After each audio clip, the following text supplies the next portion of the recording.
행복한 안식일입니다. 예. 오늘 안식학교 순서부터 평소와 좀 다르게 이전 안식일 학교를 좀 흉내내고 또 분위기를 좀 연출하기 위해서 애쓰신 것 같은데요. 감사합니다. 장로님이 기타 치고 나오시면 분위기가 일단 좀 상승하는 것 같고요. 또 성경학교 발표에 또 감동을 많이 받았습니다. 또 우리 선하라 자매가 이곳에 있지 못하지만 또 영상으로 연주한 것 함께 또 성령 인도하심에 대하여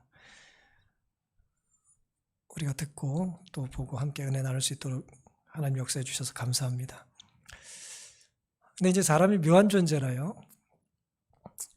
연주자가 이곳에 이 시간에 있는 것과 다른 시간에 다른 곳에서 연주한 걸 이제 듣는 건 좀 다르죠. 동시에 다른 곳에 있을 때 듣는 것이 좀 다르고 이전에 녹화했던 걸 우리가 듣는 것도 다릅니다. 왜 그럴까요? 똑같은 곡을 똑같은 사람이 같은 실력으로 연주를 한 것인데 왜 감동이 다를까요? 내용은 똑같은데 왜 감동이 다를까요? 녹화된 예배는 잘못됐다 그런 말씀을 제가 드리는 것이 아니라 하나님께서는 인간을 시간과 공간의 한계 안에 두셨어요. 그래서 인간은 동시에 두 곳에 있을 수가 없습니다. 말 그대로 한 시간에 여기저기 또 존재할 수도 없어요. 그래서 한 시간에 같은 공간에 있다는 것은 우리가 무엇인가 희생했다는 것이고 무엇인가를 선택했다는 것이고 나의 삶에 있어서 우선순위가 무엇인지를 선택하는 것입니다. 제가 이제 유튜브로 간혹 이제 음악을 이제 듣다 보면요. 아주 유명한 분들의 격조 높은 음악들을 이렇게 듣다 보면 밑에 댓글 내용 중에 이런 것들이 있어요. 내가 그 현장에 있었다. 내가 그분이 그 노래할 때 그 자리에 있었다. 10년 전, 20년 전 것도 막 있거든요. 세계 최고의 연주가들이 연주했고 또 독창했던 것들에 대하여 댓글을 이렇게 달아요. 내가 그 자리에 그때 있었다. 그때 그 감동을 나는 지금도 기억한다. 그럼 또 다른 댓글이 어떻게 달리는지 아십니까? 부럽다. 좋았겠다. 사실 똑같은 걸 우리가 듣고 있는 거잖아요. 근데 왜 사람들은 그걸 부러워하고 그걸 또 자랑스럽게 생각을 할까요? 그 자리에 함께 있지 않으면 나눌 수 없는 게 있기 때문에 그렇습니다. 경험할 수 없는 게 있어요. 중요한 것 몇 가지가 있는데 오늘 제가 준비한 얘기가 아닌데 그냥 잠깐 말씀을 드립니다. 일단 손을 맞대고 다가갈 수 없어요. 타치할 수가 없습니다. 그리고 또 뭘 할 수 없어요? 눈으로 마주칠 수 없어요. 눈빛을 주고받을 수 없어요. 일방적인 것이 됩니다. 그래서 한 자리에 한 공간에 있는 건 매우 중요해요. 한 시간에. 오늘 이곳에 계신 분이나 혹은 이 예배 또 영상으로 참석하시는 분들이나 여러분의 심령 속에 하나님과의 교제 또 하나님과 함께 또 영적인 생활하는 이 예배자의 기쁨을 경홀히 하거나 또 가볍게 여기거나 또 망각하거나 하는 일이 없게 되기를 간절히 바랍니다. 오늘 함께 살펴볼 말씀은 창세기 37장입니다. 23절 24절 제가 읽겠습니다. 요셉이 형들에게 이르매 그 형들이 요셉의 옷 곧 그 입은 채색 옷을 벗기고 그를 잡아 구덩이에 던지니 그 구덩이는 빈 것이라 그 속에 불이 없었더라. 이 본문의 말씀은 요셉이 아버지 야곱의 심부름으로 형들이 양떼를 치고 있는 것을 가서 보고 안부를 확인하고 오라고 하는 그 심부름 때문에 형들을 만났을 때 벌어진 일이 되겠습니다. 그 당시에 야곱은 헤브론에 있었는데요. 헤브론은 예루살렘의 아래고 사회 왼쪽에 있는 이스라엘 사람들이 오랫동안 거주했던 그런 곳인데 잠깐 좀 그림을 보여드리면 그 헤브론에서 이제 좀 그림이 좀 자세히 나오는지 모르겠습니다. 오른쪽에 있는 점이 3개가 보이시죠? 점 아래에 있는 것이 이제 헤브론입니다. 그 다음에 위쪽에 중간에 있는 게 세겜이고요. 그 더 위에 있는 게 이제 도단이라고 하는 것인데 그 맨 아래 점에 있는 빨간 점에 이제 야곱이 살다가 이제 형들을 찾아가라고 이제 요셉에게 심부름을 보내는데 그 거리가 세겜과 도단까지의 거리는 100km 한 20몇 킬로 해서 100 한 20, 30km 정도 거리예요. 고대 사회의 길이 별로 좋지 않았을 때에 어쨌든 100km 넘는 100수십 킬로를 가는 길은 쉬운 일은 아니었죠. 정확히 형들이 어디 있는지도 잘 모르는 상황에, 물론 세겜에 있을 거라고 생각했는데 결국 세겜에 있질 않았어요. 그래서 결국 요셉이 물어 또 다른 곳까지 찾아서 도단까지 가게 됩니다. 이것이 이제 우리가 잘 알고 있는 오늘 창세기 37장의 이제 배경입니다. 지리적인 배경이 되겠습니다. 형들을 찾아 올라갔어요. 아버지의 심부름으로. 오늘 제목을 제가 좀 특이하게 정했습니다. 어떤 옷을 입고 계십니까? 오늘 이제 요셉이 입고 있는 옷에 대한 것이 오늘 말씀의 주제인데요. 어떤 옷을 입고 계십니까? 이 말씀의 제목을 함께 은혜를 나누겠습니다. 당시 요셉은 어떤 옷을 입고 있었냐면은 창세기 37장 3절에 보니까 요셉은 노년에 얻은 아들이므로, 야곱이 노년에 요셉을 얻었잖아요. 얻은 아들이므로 이스라엘이, 야곱을 얘기하는 것입니다. 야곱이 여러 아들들보다 그를 어떻게 했습니까? 깊이 사랑했어요. 위하여 채색 옷을 지었더니 그랬습니다. 다른 10명의 아들들에게는, 형들에게는 채색 옷을 주지 않았는데 누구에게만 채색 옷을 줘요? 요셉에게만 채색 옷을 준 거예요. 이런 걸 뭐라 그러죠? 편애라 그러죠. 부모가 자식을 망치려면 뭐 하면 됩니까? 다 미워하는 것보다 더 나쁜 게 뭐냐면 한 놈만 예뻐하는 거예요. 편애는 자식들을 망치는 지름길입니다. 성경은 야곱이 요셉을 특별히 사랑했고 그래서 채색 옷을 입혔다 그랬어요.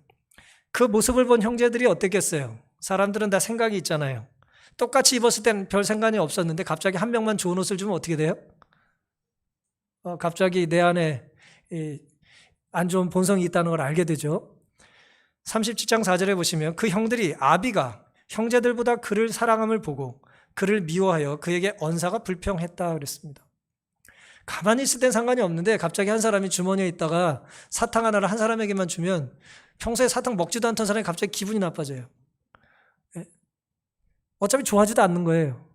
아주 기분이 나빠져요. 그런 상황입니다. 아버지가 동생을 사랑하면 할수록 형들은 동생을 뭐예요? 미워하죠. 당연히 아버지도 밉겠지만 티를 내질 않았어요. 형들이 도단에서 요셉을 죽이려고 작정할 때까지 아버지에게 절대 티를 내지 않았어요. 동생 요셉이 얼마나 미운지를, 아버지를 자기들이 얼마나 아버지에 대해서 반감이 심한지를 결코 들키지 않을 만큼 이제 숨겼다 그랬어요. 그걸 알았다면 요셉을 심부름 보냈겠습니까? 절대 안 보내죠. 요셉이 갔겠어요? 그걸 알았다면? 둘만 몰라요, 둘만. 야곱이랑 요셉만 둘이 서로 좋아가지고 다른 사람이 무슨 생각하는지 전혀 몰라요. 채색 옷이라는 것이 어떤 것일까요? 제가 여기서 말씀을 드린 적이 있었던 것 같긴 한데요. 채색 옷은 정확히 뭔지 몰라요, 사실. 약자들 따라. 왜냐하면 이 원어의 의미가 뭔지 명확하지가 않거든요. 두 가지 중요한 개념이 있다고 일단 성경들이, 학자들이 이제 이야기를 합니다. 파심이라고 하는 이 단어의 번역은 뜻이 분명치가 않습니다만은 이제 공의 학자들이 두 가지로 주장을 합니다. 화려하고 수놓은 옷이다라고 하는 것 첫 번째 개념이에요. 좋은 옷이라는 얘기예요. 근데 옛날에 좋은 옷은 뭐예요? 짧은 옷이 아니라 긴 옷이에요. 소매도 길고 밑에까지 내려오는 긴 옷이고, 상대적으로 좋지 않은 옷은 뭐예요? 짧아야 돼. 뭐하기 좋아야 되니까요. 네, 보통 사람들은 아래 것들은 일을 해야 되기 때문에 긴 옷을 입으면 안 돼요. 근데 긴 옷은 누가 입어요? 일할 필요가 없는 사람들, 폼 잡는 사람들. 네? 영국 같은데 아직도 왕 있잖아요. 그렇죠? 여왕 있지 않습니까? 일본도 그렇고. 그런 사람은 뭐예요? 옷이 어때요? 실용적입니까? 아니에요. 그 사람들은 옷을 일하기 위해서 입는 게 아니에요. 폼 내려고 입기 때문에 화려합니다. 웨딩 드레스 입고 여자들 달리기 못 하잖아요. 평생에 한 번 뭐 하는 거예요? 폼 잡는 날이잖아요. 예쁘게. 길어야 돼. 공작도 아닌데 왜 긴지 모르겠어요. 그런 옷이에요. 예를 들면. 요셉이 이제 그런 옷을 아버지로부터 입은 것입니다. 다윗의 딸 다말도 이 옷을 입고 있었다고 사무엘하 13장 18절에는 기록이 되어 있습니다. 이 의상은 일반적으로 왕자들, 귀족들 그리고 학자들이 걸치는 겉옷이었다. 이 옷의 긴 소매와 앞부분은 다양한 색깔의 비단으로 수놓여 있었다. 길었고 뭐예요? 색깔이 화려했고 옷감이 좋았다는 얘기예요. 왕자들과 귀족들은 전혀 일을 하지 않았으므로 긴 소매가 있는 겉옷을 입고 다녔다. 이것은 그들이 사회적으로 차지하고 있는 존귀하고 위험 있는 지위를 상징하는 것이었다. 그랬습니다. 남대국 교수님이 기록한 책에 나와 있는 내용입니다. 이해가 되시죠? 확. 야곱에게 요셉은 뭐가 아니에요? 일할 사람이 아니에요. 얘는 일하면 안 돼. 뭐 노년에 나와가지고 뭐 요셉이 더 예뻤다는 얘기는 사실이 아니에요. 형과 요셉의 나이 차이는 별로 나질 않아요. 한 7년 사이에 다 태어났기 때문에 별로 나이 차이가 안 나요. 그러니까 요셉만 특별히 예뻐한 게 뭐 요셉이 막둥이인 것 때문도 아니죠. 뭐 라헬의 아들이긴 했습니다만은 어쨌든 예뻐하고 사랑하니까 옷을 준 겁니다. 화이슨 부조화 선지자에서 야곱의 무분별한 선물이라고 그랬어요. 모든 선물이 다 좋은 게 아닙니다. 어떤 선물은 하지 말아야 될 선물이 있어요. 그 다음에 경우에 맞지 않는 선물이 있어요. 때에 맞지 않는 선물이 있어요. 좋은 것입니다만은 미리 주면 안 되는 선물이 있어요. 무분별한 거예요. 아버지 야곱의 무분별한 선물은 장자를 제쳐두고, 장자가 누굽니까? 루벤. 보라 아들이다. 그래서 루벤이라고 이름을 졌는데 처음 아들을 낳고 레아가 너무 좋아가지고 그 장자를 제쳐두고 장자의 상속권을 요셉에게 줄 것이라 추측을 불러일으켰다 그랬어요. 그 아들들에게. 어차피 동생들은 자기가 둘째, 셋째니까 그러려니 하는데 루벤 기분이 어떠겠어요? 내가 장자인데. 물론 우리가 그 야곱의 이야기 잘 알죠. 야곱은 장자에 대한 뭐가 있어요? 아주 거부감이 있잖아요. 조금 늦게 태어나가지고 뭐 열받은 게 한두 개입니까? 그러니까 이제 루벤도 아버지에 대한 거부감이 있었어요. 내가 장자인데 나를 제쳐두고 뭐예요? 나보다 여러 살 어린 요셉을 예뻐하고 그에게만 특별한 옷을 준 것입니다. 이 편의 결과는 놀랍게도요. 형제들에게만 분노와 어떤 그 거부감으로 끝난 것이 아니라 무분별한 이 선물의 결과, 이 편의 결과는 또한 요셉 자신의 품성에도 나타났다 그랬어요. 편애를 받는 사람도 피해를 봐요. 결국 어떤 피해를 볼까요? 그때 시정되어야 할 결점들이 이제까지 조장되어 왔다 그랬어요. 아무리 요셉이 사랑스러운 아들이라도 교육을 받아야 되는데 이 교육을 똑같이 받지 않고 특별한 사랑을 받다 보니까 어때요? 좋지 않은 품성이 교정될 기회가 사라졌다는 거예요. 어떤 모습이 있었다 그랬냐면 그는 자부심이 강하고 요셉이요. 가혹하게 되어가고 있었다 그랬어요. 와이지. 이 가혹하게 되었다는 이 단어가 이제 execting이라고 돼 있는데 까탈스럽다 뭐 그런 뜻이에요. 까탈스럽고 이제 혹독하다 뭐 그런 뜻입니다. 별로 안 좋은 말이에요. 누가 이런 기질이 있었다고요? 요셉에게 그런 기질이 있었다는 거예요. 그리고 이런 기질이 아버지의 편애 때문에 뭐예요?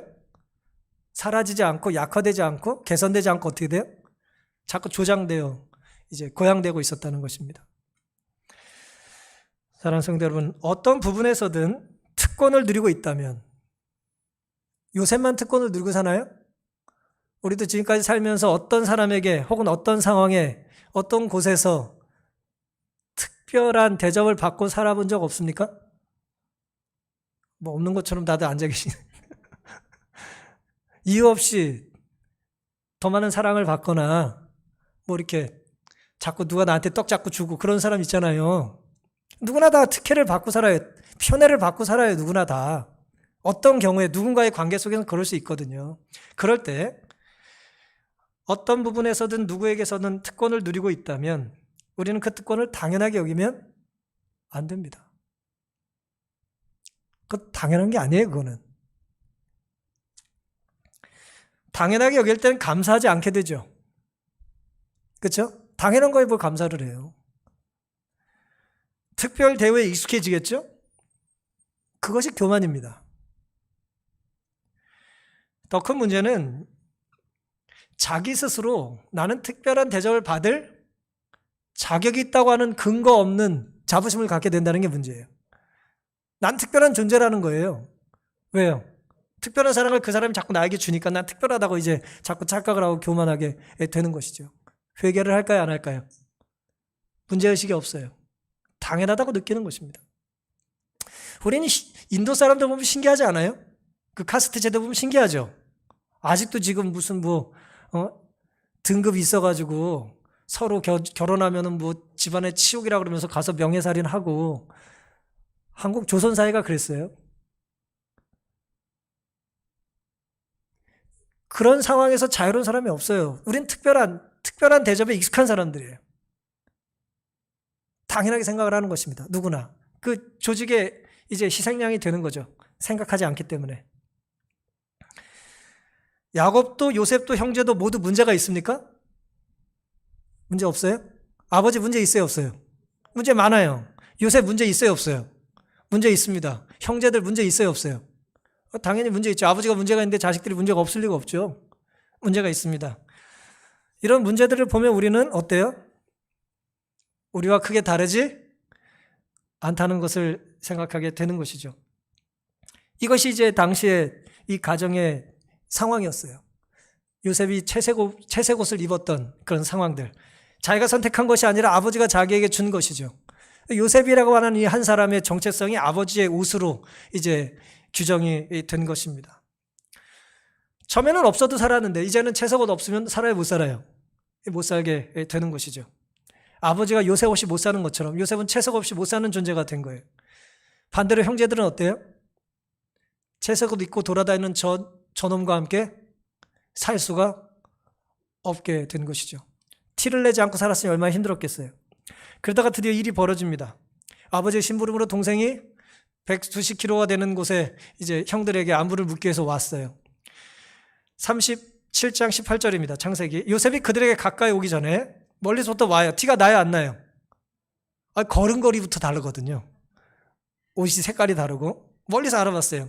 그들이 요셉을 멀리서 보고 죽이기를 꾀하여 서로 이르되 꿈꾸는 자가 오는도다. 자, 그를 죽여 한 구덩이에 던지고 우리가 말하기를 악한 짐승이 그를 잡아먹었다 하자 그 꿈이 어떻게 되는 것을 우리가 볼 것이니라 하는지라 그랬습니다. 이 내용을 우리가 잘 알죠. 동생이 어쨌든 아버지 심부름으로 멀리 왔는데 아버지도 모르고 요셉도 모르잖아요. 이 형들이 혹은 이 아들들이 얼마나 요셉을 죽이고 싶어 했는지를 전혀 모르는 거예요. 물음으로 이제 형들을 찾아온 요셉을 보고 형들은 올 때 무슨 생각을 한다고요? 저놈 오면 죽일 건 정해진 거고 어떻게 죽일까? 어떻게 죽였다고 해야 되나? 아버지한테 뭐라고 거짓말을 해야 되나? 그런 얘기를 이제 하기 시작했어요. 그게 어느 날 갑자기 일어난 얘기일까요? 아니에요. 마음속에 증오심이 계속해서 있었기 때문에 이게 이날 그런 대화가 있었던 것이죠. 왜 동생을 그토록 죽이고 싶어 했는가? 몇 가지 이유를 성경은 기록하고 있습니다. 아버지가 편애를 했어요. 그러니까 요셉 빼고 모두가 다 열등한 존재예요. 요셉만 우월해. 그러니까 나머지는 다 똑같아졌어요. 갑자기 선을 그렇게 그고 나니까. 그 다음 요셉이 또 성경에 보면 고자질을 잘했어요. 형들이 뭐 잘못하면 와가지고 또 쫄래쫄래 아버지한테 일러요. 요셉은 좋은 의도로 한 것이죠. 저러면 안 되는데, 이렇게 나쁜 짓 하면 안 되는데, 이렇게 설득하고 했는데 말을 안 들으니까 결국 아버지한테 좋은 의도로 얘기를 한 거죠. 그 공동체를 망치기 제일 좋은 것 중에 하나는 뭐냐면 고자질하는 거예요. 요셉은 그런 면에서 이게 형들과 달랐습니다. 아버지 사랑을 일방적으로 받았죠. 가끔 어울릴만 하면 또 고자질하죠. 그런 사람이 있으면 돼야 안 돼요. 내부에 첩자가 있으면 힘들어지거든요. 그리고 또 요셉이 또 어느 날 꿈을 자꾸 꾸는데 가만히 있지 않고 꿈 얘기를 자꾸 해줘요. 근데 꿈 얘기 들어보니 기분이 좋아요, 나빠요? 기분이 아주 나빠요. 재주가 많아요. 요셉이 아주 남 기분 나쁘게 하는 재주가 있어가지고 이건 사실인데 말이야. 그러면서 내가 원했던 꿈이 아닌데 말이야. 그러면서 자꾸 내 꿈을 또 들어보라고 자꾸 얘기를 하네 또. 볕단들이 뭐 자기한테 절을 했다는 둥 무슨 뭐 해달별이 있는데 뭐 꾸벅했다는 둥 뭐 엉뚱한 소리를 하잖아요. 그래서 형들이 그를 보고 꿈꾸는 자가 온다는 얘기를 했던 것입니다. 그리고 우리가 저놈을 죽이면 저 꿈이 성취가 돼야 안 돼요. 성취가 되지 않게 만들자는 것이죠. 꿈을 꾼 자가 있고 그 꿈을 이루지 못하게 하는 형들이 있었던 것입니다. 이런 것들이 요셉을 죽이고 싶었던 몇 가지 이유가 됩니다. 근데 흥미로운 건 말이에요. 제가 볼 땐 이게 더 기분이 나빴을 것 같은데 23절과 24절에 보시면 오늘 주제 성경절인데요. 요셉의 형들에게 이름에 그 형들이 요셉의 옷 곧 그 입은 채색 옷을 벗기고 그를 잡아 구덩이에 던지니 그 구덩이는 빈 것이라 그 속에 물이 없었다 그랬어요. 아니 그 먼데 오는데 뭔 옷을 이런 옷을 또 입고 와? 아니, 생각이 있는 애 같으면 무슨 옷을 입어야 돼요? 아니, 좀 산책하기 좋은 옷을 입어야 될 거 아니에요? 좀 등산복으로 갈아입든지 뭐 이렇게 편한 옷을 입고 가야지. 무슨 긴 옷을 입고 말이에요. 예? 그렇게 왔단 말이에요. 그래 그 옷을 이제 보자마자 이제 화가 나가지고 이제 저놈을 죽여야겠다고 한 것입니다. 르벤과 유다가 아니었으면 요셉은 죽었겠죠. 근데 그나마 또 큰아들이 또 좀 나아요. 죽여서 뭐하냐, 죽이지 말자. 그래서 설득을 좀 합니다. 그래서 이제 구덩이에 던져버려요. 옷을 벗겨버리고. 120km 넘는 길을 찾아온 동생을 형들은 보자마자 옷을 벗겨요. 그리고 짐승처럼 구덩이에 던져버립니다. 옷을 벗겼다는 게 매우 중요해요. 그 옷만 보면 뭐예요? 피가 그냥 아주 그냥 거꾸로 자꾸 솟았거든요. 아버지 앞에서 못하니까 이제 아버지가 없으니까 뭐해? 아주 저놈을 아주 그냥 바뀌어버리고 싶은 거예요. 그 옷을 보니까 여러 가지 생각이 교차하는 것입니다. 상처받았던 자신들의 시간들이 떠오르고 잘난 척하는 모습도 떠오르고 또 일하고 있는 형들을 보러 온 동생이 하고 온 모습이 어때요? 꼭 누구 같아요 지금? 어디 수해 나거나 무슨 어려운 데 오면 꼭 누구들 오잖아요. 카메라 달고 정치인들 오잖아요. 요셉은 정치인 기질이 좀 있었어요. 그때부터 정치를 잘했던 것 같아요. 나는 일하러 온 게 아니라는 거예요. 나는 니들이 일 잘하는지를 보고하러 온 사람이라는 거죠. 형들은 친절하게 옷을 벗기지 않았겠죠? 부드럽게 옷 좀 벗어라 그러지 하지 않았겠죠? 거의 뭐 잡아먹을 듯이 눈빛에 살기가 돌았을 겁니다. 증오심에 불타올랐겠죠? 옷을 찢어버리고 그의 가치를 짓이기고 요셉이 없는 존재인 것처럼 이제 처리하는 것입니다. 요셉이 두려웠겠죠? 그렇죠? 살면서 좀 두려움을 겪어보셨습니까? 이러다 죽는 것 아닌가? 그런 두려움을 이제 경험한 거예요. 갑자기 봉변을 당하거나 이제 강도를 당하거나 사고를 당하거나 죽을 거라는 어떤 큰 이제 어떤 누군가의 진단을 받으면 두려움이 엄습해오지 않겠습니까? 요셉이 이제 그런 심정이에요. 17살짜리 소년이 말이에요. 야곱이 보기에 요셉은 특별한 존재였지만 형들 보기엔 그저 알몸뚱이 짐승과 다를 바가 없었습니다. 왕족이나 귀족은커녕 이제 곧 이제 노예로 팔아버릴 이제 그런 존재였습니다. 목이 말라서 물 좀 달라고 하는데 형들이 물을 줬을까요? 안 줬을까요? 뭘 줘요, 물 아깝게. 버릴 물은 있어도 줄 물은 없죠. 자기도 혼자 맛있는 거 먹고 요셉은 이제 굶기고 조롱하고 침을 뱉고 했을 겁니다. 자기들이 받았던 걸 다 되갚아 줬겠죠. 당연히 요셉은 큰 상처가 됐을 겁니다. 이전까지 요셉의 정체성은 옷으로 이제 정해져 있었습니다. 그렇죠? 너는 특별한 존재다. 특별한 아들이다. 넌 일을 할 필요 없다. 너는 상속자가 될 거다. 자신의 정체가 채색 옷으로 이제 규정이 됐었는데 그 옷이 어떻게 됐습니까? 벗겨졌어요. 그럼 옷이 벗겨진 요셉은 어떤 존재입니까? 어떤 존재예요? 여러분 사자가 멋있잖아요. 사자가 멋있잖아요. 사자는 옷을 안 입어도 멋있어요. 왜 멋있는지 아세요? 털 때문에 멋있는 거예요. 사자 털 다 깎아봐요. 사자 털 다 깎으면 뭐가 멋있어요, 멋있기는. 상상만 해도 웃기지 않아요? 그게 채색옷이에요. 내 아름다움과 내 능력과 내 실력과 내 경력과 내 배경을 완전히 뭐예요? 깡그리 무너진 세상, 부정당한 세상, 무시당할 때 나를 소개할 게 아무것도 없을 때가 오는 거예요. 그게 요셉의 옷이에요. 그럼 그때 요셉은 누굽니까? 여러분의 직분이 사라지고 직책이 사라지고 여러분의 돈이 사라지고 여러분을 보호해주는 부모님이 돌아가시고 국가가 무너지고 예? 여러분의 종교가 인정받지 못하고 인종적으로 인정받지 못하고 여러분이 입었던 모든 유니폼이나 가운은 다 벗겨지고 아무도 내 실력을 인정해주지 않고 내 언어가 통하지 않는 곳에서 나는 누굽니까?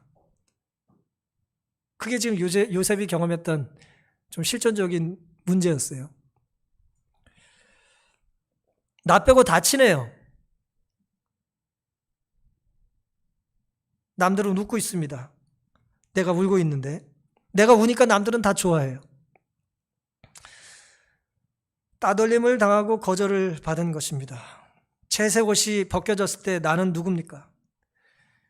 실직하고 병들고 부도나고 버림받고 무시당하고 내가 살아온 날 전부가 부정당한 구덩이 속에 있는 나는 누굽니까?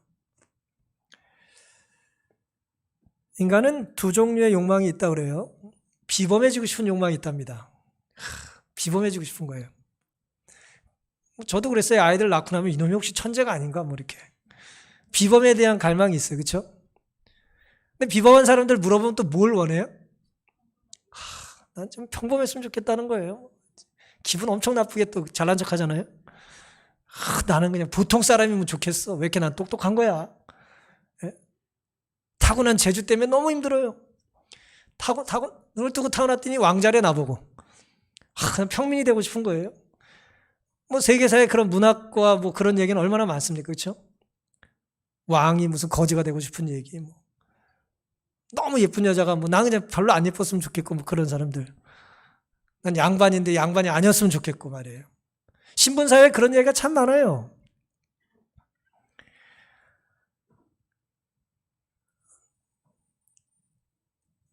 모두가 비범하길 원하지만 내가 아실 땐 평범해지고 싶은 것입니다. 익명으로 살길 원하는 거예요. 특별 대접을 받고 싶으면서 뭐예요? 그저 내가 누군지 모르는 상태에서 자유를 누리고 싶은 것이죠. 엄청난 인기를 끌고 싶은데 내가 원할 때만 인기를 끌고 싶으면 인기를 얻으면 되는 거예요. 모르면 좋겠어. 내가 좀 밖에 자유롭게 돌아다니면 좋겠어요. 때로 우리 안에 요셉의 이런 극과 극, 이 명과 암이 교차할 때가 있습니다. 이런 구덩이 속에서 알몸뚱이가 돼서 던져진 구덩이 속에서 요셉은 어떻게 살아야 하고 어떻게 살아날 수 있었을까요? 지금껏 내가 살아온 모든 삶이 뿌리째 흔들리고 내 삶의 의미가 사라졌잖아요. 내 정체성이 유린됐잖아요. 그때 어떻게 살 수 있습니까? 놀랍게도 28절에 보시면 그때 미디안 사람 상인들이 지나가는지라 그들이 요셉을 구덩이에서 끌어올리고 은 20개의 글을 이스마엘 사람들에게 팔매 그 상고들이 요셉을 데리고 애굽으로 갔더라 그랬습니다. 돈 주고 동생을 팔아버려요. 아니 뭐 물건도 아닌데 동생을 또 뭐 파는 것도 그렇고 또 그걸 판다고 사는 사람도 그렇고 참이 나쁜 사람들이에요. 그렇죠? 딱 분위기 보니까 동생인 걸 알겠는데 그 인신매매를 하는데 그걸 또 사가요. 얼씨구나 좋다 그러고 은 20개 삽니다. 보통 이제 노예를 한 은 30개, 30세겔에 거래를 했으니까 헐값에 산 거예요. 헐값에. 떠리로 그냥 싸게 샀어요. 급한 대로. 결국 어떻게 됩니까? 요셉이 애굽에 가요. 36절. 미디안 사람이 애굽에서 바로의 신하 시위대장 보디발에게 요셉을 팔았다 그랬어요. 이문을 좀 남겼겠죠. 그렇죠? 물건처럼 사람을 매매한 것입니다. 형들이 얼마나 동생을 증오했고 타락했는지를 보여주는 상징적인 행위예요. 뭐 죽인 것보다는 낫지라고 할 수 있겠지만 이건 죽인 것과 뭐가 다릅니까? 동생을 물건 취급해가지고 뭐 짐승 취급해가지고 팔아버렸는데 말이에요. 형들에게 버림받았어요. 어쨌든 가깝다면 가깝잖아요. 이복 형제긴 합니다만 그래도 가깝잖아요. 그래도 적어도 요셉은 가깝다고 느꼈잖아요. 근데 내가 가깝다가 느꼈던 사람이 나에게 차갑게 외면할 때 그 배신감 크죠? 요셉의 심정이 어땠을까요? 이 상황을 이제 화이시 이렇게 기록하셨습니다. 상인들이 가나안 국경을 향하여 남쪽으로 여행할 때에 소녀는 멀리 아버지의 장막 주위에 있는 산들을 분별할 수 있었다. 이렇게 내려가다가 저 왼쪽으로 아버지가 사는 저 산 넘으면 아버지가 계시다는 걸 알아요. 헤브론이. 그는 외로움과 고민 중에 있는 그의 사랑하는 아버지를 생각하고 통곡했다. 다른 방법으로는 여러 해 걸려서도 배울 수 없었을지 모를 것을 그는 몇 시간 안에 배웠다. 그때 요셉의 생각은 그 아버지의 하나님께 향하였다. 그의 어린 시절 하나님을 사랑하고 경외하도록 가르침을 받았다. 때때로 그는 아버지의 장막에서 야곱이 그의 집으로부터 도망이 나와 방황하던 때에 그가 본 계시에 대한 이야기를 들었다. 곧 필요한 때에 어떻게 하나님 천사가 그를 교훈하고 안위하고 보호하셨는지에 대하여 들었다. 이제 이 모든 귀한 교훈이 그의 앞에 생생하게 떠올랐다 그랬어요. 사진 한 장 잠깐 보여드릴게요. 잘 보이실지 모르겠는데 그 위에 이제 도단에서 이제 애굽에 팔려갈 때는 왼쪽에 있는 게 이제 지중해입니다. 지중해 쪽으로 가는 거예요. 그러니까 올라갈 때 길과 내려갈 때 길이 다르죠. 그렇죠? 형들 찾으러 갈 때 길은 오른쪽 길이었고 내려갈 때는 이제 그림상 왼쪽의 길인데 왼쪽에서 내려가다 보면 아버지가 지금 어느 편에 계세요? 지중해가 오른쪽에 있고 아버지는 왼쪽에 있는 거예요. 왼쪽 편에 있는 산들을 보면 누굴 기억해요? 저 산만 넘으면 아버지가 계시다는 걸 아는 것입니다. 우리 군입대 할 때 보면은 이렇게 뭐 버스를 타거나 기차 타고 가다 보면은 가끔 자기가 놀던 데 지나다닐 때 그 묘한 감정이 교차될 때가 있어요. 제가 의정부에서 평생 살았는데 의정부 보충대에 있었거든요. 거기 버스 타고 지나가는데 막 마음이 좀 짠하더라고요.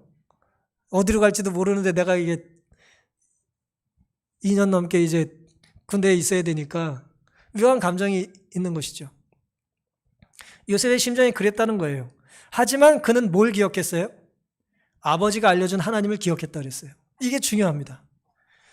요셉은 자기 조상들의 하나님이 자기의 하나님이 되시리라는 것을 믿었다. 그리고 그곳에서 그는 여호와께 자기 자신을 완전히 헌신하고 이스라엘의 수호자 하나님께서 그가 유랑하는 땅에서도 그와 함께 계시기를 기도하였다. 어떤 환경에 처하더라도 하늘 왕의 신민답게 행동하여 하나님께 충성을 다하리라는 고결한 결심으로 그의 영혼도 감동되었다. 이 하루의 경험이 얼마나 놀라운 기록인지 모르겠어요.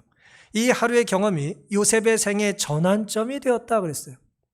터닝 포인트가 됐어요. 그 하루가. 어떻게 해요? 이 무서운 재난이 그를 응석 부리는 아이에서 사력 있고 용감하고 자제력 있는 어른으로 변화시켰다 그랬어요. 사랑하는 성도 여러분, 아버지 야곱이 사실 아버지 야곱의 편애 때문에 요셉이 지금 뭐하고 있는 거예요? 형들에게 미움을 받은 거잖아요.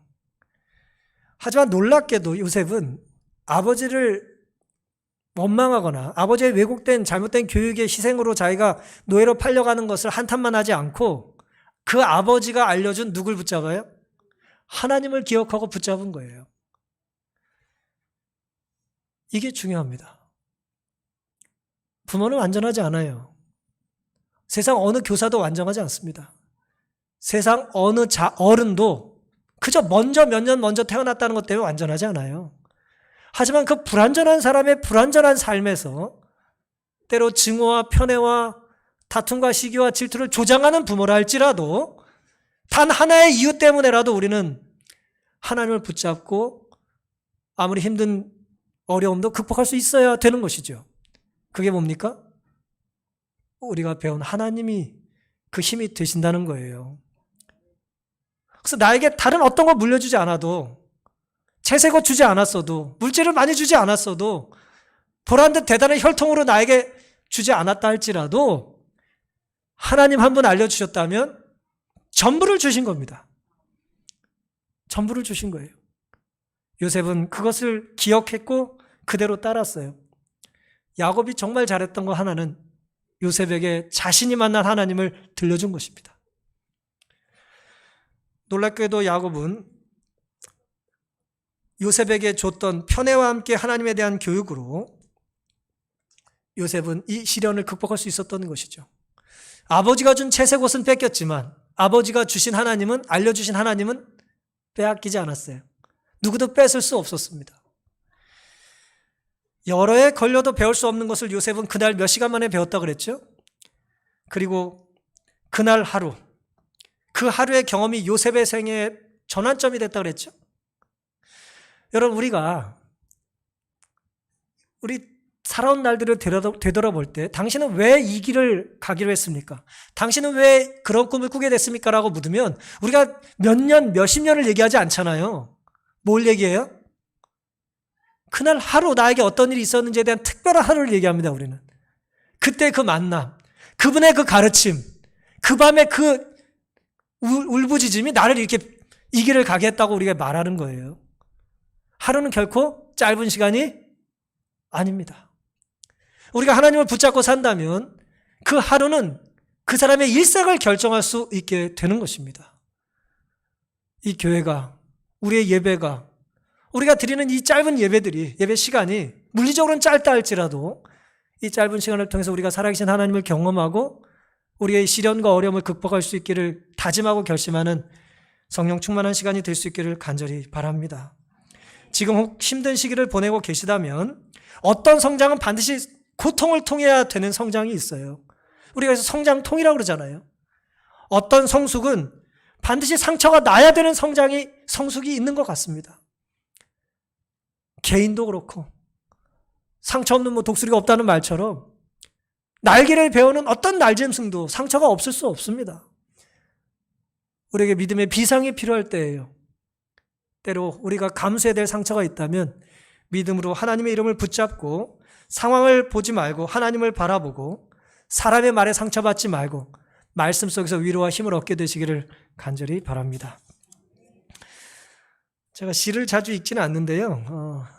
제가 시집을 한 권 좀 샀는데요. 오늘처럼 인생이 싫었던 날들이라는 그런 시인데요. 날은이라는 시인데 세사르 바예호라고 하는 분이 쓴 시들을 한 권으로 묶어놓은 책입니다. 이 책에 보면 같은 이야기라고 하는 제목의 시가 있는데요. 시의 내용이 이렇습니다. 나는 신이 아픈 날 태어났습니다. 내가 살아있고 내가 고생한다는 걸 모두들 압니다. 그렇지만 그 시작이나 끝은 모르지요. 어쨌든 나는 신이 아픈 날 태어났습니다. 나는 신이 아픈 날 태어났습니다. 아주 아픈 날. 이분은 1892년에 페루의 한 광산촌에서 출생하신 분인데 남미 사람들 대부분이 그렇듯이 혼혈이에요. 혼혈에 또 혼혈이에요. 라틴 아메리카의 원주민들, 우리가 인디오라고 그러죠. 유럽인들이 와가지고 자식을 낳고 그 태어난 자식들 메스티소라고 하는데 그들이 그 자식의 또 인디오와 사이에 태어난 이 혈통을 알 수 없는 그런 정말 너무 많이 섞여가지고 말이에요. 알 수가 없는 그런 태생이었습니다. 평생 가난하고 부조리한 사회에서 또 폭력과 소외를 경험하며 살았습니다. 억울하게 옥에 갇히고 외국에서 타향살이하다 추방당하고 경제적인 고통과 병마에 시달리다가 1938년에 죽습니다. 46세 죽어요. 아주 젊은 나이에 죽습니다. 그것도 파리에서 타지에서 죽은 것이죠. 이 사람이 쓴 그런 시예요. 하나님을 잘 믿는 사람 같아요? 믿지 않는 사람 같아요? 하나님을 잘 믿는 것 같지가 않아요. 하나님에 대한 원망이 있는 거예요. 어떤 원망을 해요? 나는 신이 아픈 날 태어났다는 거예요. 그것도 어떻게 아픈 날? 많이 아픈 날. 여러분, 우리가 누가 약속했는데 약속을 그 사람이 어겼어요. 어긴 것 중에 어길 때 가장 그럴듯한 핑계가 뭡니까? 아픈 거잖아요. 그것도 많이 아프다 그러면 되잖아요. 내가 태어날 때 신으로부터 저주받았다는 거예요. 욥 같은 탄식입니다. 하나님이 아프지 않고서 나를 이렇게 태어나게 했겠냐 이거예요. 그날 그의 무관심과 하나님의 부조리한 선택 때문에 내가 이 가난한 나라에 이런 혈통이 좋지 않은 상태에서 태어났다 그런 것이죠. 이분이 이미 오래전에 돌아가셨고 제가 스페인어를 알 길이 없기 때문에 제가 이분에게 이 시가 정확히 무슨 뜻인지 여쭤보지 못하겠습니다만은 제가 이 시를 읽고 굉장히 충격을 받았어요. 신이 아주 아픈 날 태어났다라고 하는 세사르 바예호 이 분의 이 탄식이 저에게 큰 울림을 준 겁니다. 왜요? 비슷한 이야기를 하신 예수님이 생각났기 때문입니다. 마태복음 27장 46절 제9시 즈음에 예수께서 크게 소리질러 가라사대 엘리 엘리 라마 사박다니 하시니 이는 나의 하나님 어찌하여 나를 버리셨나이까. 버림받은 분이 여기 계십니다. 스스로 버림받음을 택하신 분이 여기 계세요. 기도가 아무리 더듬거리고 눈물이 아무리 은밀하게 흘릴지라도 그분은 아시며 하나님을 사모하는 마음이 아무리 미약할지라도 하나님의 성령이 마중나가지 아니하시는 때는 없다. 전 이 말씀 참 좋아합니다. 더 이상 기도가 나오지 않을 때가 있습니다. 신이 원망스러울 때가 있어요. 하나님 도대체 나에게 왜 그러시냐고. 왜 나만 콕 집어서 나를 계속 괴롭히시냐고. 우리가 그런 탄식할 때가 살다 보면 있습니까? 있어요. 내가 사랑하는 사람이 거듭 아프고 내가 사랑하는 사람이 괴롭힘을 당하고 실패와 좌절을 또 질병을 겪는 것들을 보게 되면 왜 하나님 자꾸 나를 이렇게 콕 집어가지고 괴롭히냐고 하는 원망을 하고 싶을 때가 왜 없겠습니까? 놀랍게도 시편의 다윗은 그럼에도 불구하고 내가 사망의 음침한 골짜기로 다닐지라도 해를 두려워하지 않을 것은 주께서 나와 함께 하신다 말씀하셨어요. 사랑하는 성도 여러분, 우리가 살다 보면 알몸뚱이 피투성이로 구덩이에 던져진 짐승처럼 문짝처럼 짐짝처럼 내팽개침을 당한 것 같이 느낄 때가 있어요. 하나님이 나를 기억하지 못하는 것 같이 느낄 때가 있는 것입니다. 하나님의 아프신 날이 아니고는 어떻게 나를 이렇게 무시하냐고 하는 생각이 들 수도 있습니다. 하지만 놀랍게도 성령은 언제나 우리보다 먼저 나와 계세요. 마중 나와 계십니다. 아무리 미약하게 기도를 드려도 하나님은 우리의 찬양과 기도를 받으시기 위하여 마중 나와 기다리고 계십니다. 사탄과 형제들이 때로 내 부족을 나열하며 나를 죽이겠다고 달려들지만 하나님은 그런 나를 감싸주시고 안아주시고 내 자식이니 나에게 돌을 던지라 말씀하십니다. 우리 존재가 옷에 달려있는 것이 아니라는 것을 깨닫게 되시기를 간절히 바랍니다. 우리가 소중하게 여기는 돈이든 명예든 인기든 높은 자리든 그것에 내 존재가 달려있는 것이 아니라 그것이 다 사라져도 그 구덩이에 나와 함께 하나님이 계시다는 것을 기억하시고 힘든 시간들 믿음으로 잘 견디게 되시기를 간절히 바랍니다. 우리 역시 신이 아픈 날 태어났죠? 하나 다른 것이 있다면 신이 십자가에 예수 그리스도가 십자가에 아프셨기 때문에 우리가 태어났다는 것입니다. 그분이 십자가에 달려 돌아가시면 우리가 태어났다는 것을 기억하시고 힘든 삶, 원망하기보다는 믿음으로 하나님을 바라보고 의지하며 말씀으로 승리하는 한 주 되시기를 바라면서 오늘 말씀을 마치겠습니다.